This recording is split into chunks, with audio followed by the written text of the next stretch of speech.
السلام علیکم ورحمۃ اللہ وبرکاتہ۔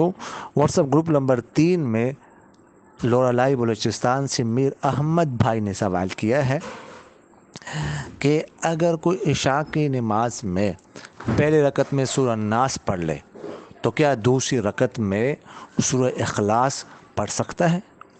دیکھیے گا، اگر کسی نے پہلے رکعت میں سورہ ناس پڑھ لی نا تو دوسری رکعت میں بھی سورہ ناس پڑھ لے، کوئی حرج نہیں ہے۔ ایک سورہ 2 رکعتوں میں پڑھ سکتے ہیں۔